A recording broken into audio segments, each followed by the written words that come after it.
Now, the new year always brings new hope that perhaps things will turn out better than the previous year. To avoid disappointment, though, it always helps to do a reality check. So really, what lies ahead for Africa in 2017? To get a better perspective, I'm joined by Nyaka Lagoke, an analyst on African affairs and friend of the show. Welcome back. And thank you very much. I hope you're having a great Happy New Year. Thank you. I hope you're having a great start to the year, right? Yes. Okay, now, you know, as we mentioned there are things that are really cannot be avoided. Looking ahead, what do you think is going to be one of the immediate things that people will be focusing on as we get into 2017?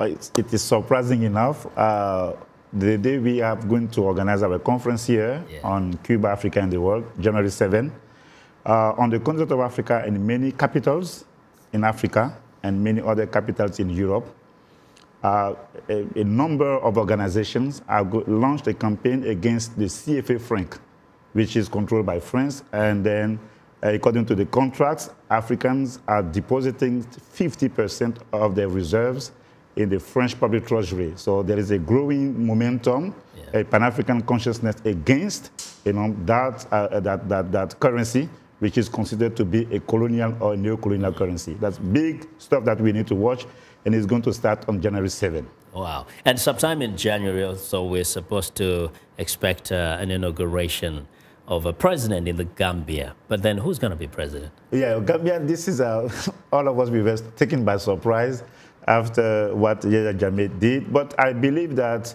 what he's doing is not sustainable. Somehow the African leaders will find a way in order to, to stop what he's doing, because he recognized that he lost the election, and later on he's complaining. But one thing I want to say, though, on this is that I am not in favor of the military action against Yahya Jammeh.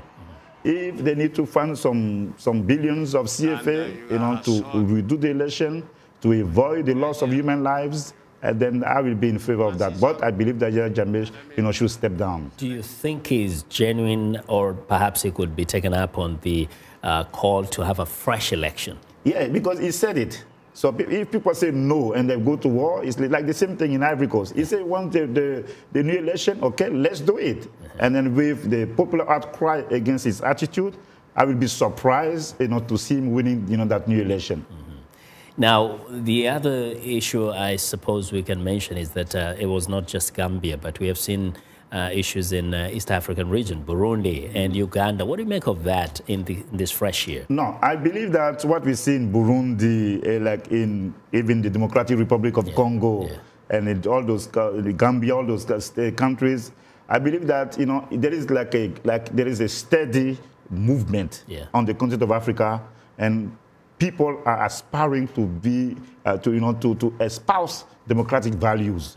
And then what Museveni or Kabila and then the president of Burundi, what they're doing, for me, again, it is not sustainable. Somehow, these are the negative things that happen on the continent. But like you said, we need to look at many more beautiful things. For instance, the peaceful transition election in Ghana. Yeah, that's the coming. beautiful election in Benin. Exactly. And then Nigeria, even if it was in 2015, there are, Africans are moving forward, and they're moving, to a better future. But as they move forward, we were also hoping that we won't see conflicts spilling over to 2017. But what do we see in Southern Sudan? No, we cannot avoid. So now we are not at the stage where we're going to avoid conflicts on Africa, on the continent of Africa, for several reasons.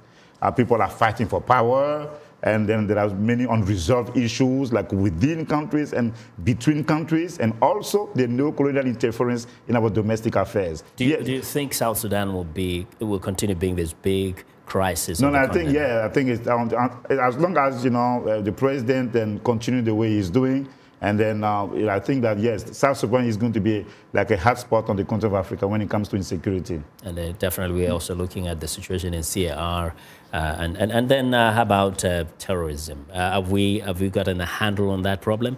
Yeah, for terrorism, again, we had a terrorist attack in Ivory Coast, terrorist attack in Mali, terrorist attack in Burkina Faso. And, of course, we have Boko Haram in Nigeria.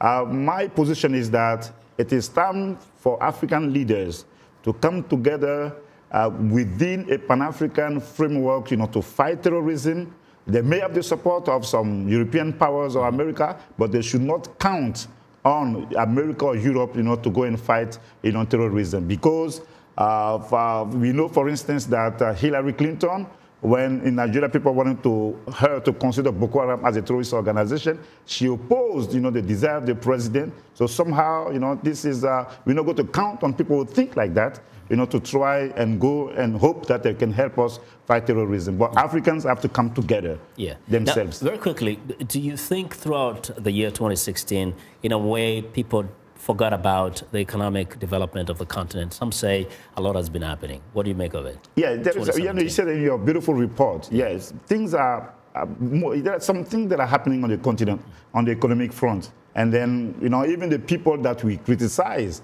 in power, they're trying, to do some infrastructure development. Even some of the projects in the country, Ivory Coast, one of the third bridge built by Mr. Ouattara, even it is ill-advised or ill-conceived, but it is there. Tomorrow, my generation can go and try to, to reach the contract with the French. So he tried on the infrastructure level, even though he's not meeting the social needs of the people. And Senegal, there is a solar power plant, that they're going to inaugurate soon. So things are moving in the right direction. At least 2017, you expect much more in terms of and things to be moving. Again, the Pan-African consciousness is on the rise, and this is good. It's putting pressure on the leaders, and people are waking up. And this is a very important thing that we need to watch on the continent of Africa. Well, Nyeka, as always, we do appreciate your insights. Thank you very much, Vincent. We hope the year gets even better so we can talk about more better things. Now, Nyeka Lagoke is a professor of history and analyst on African affairs.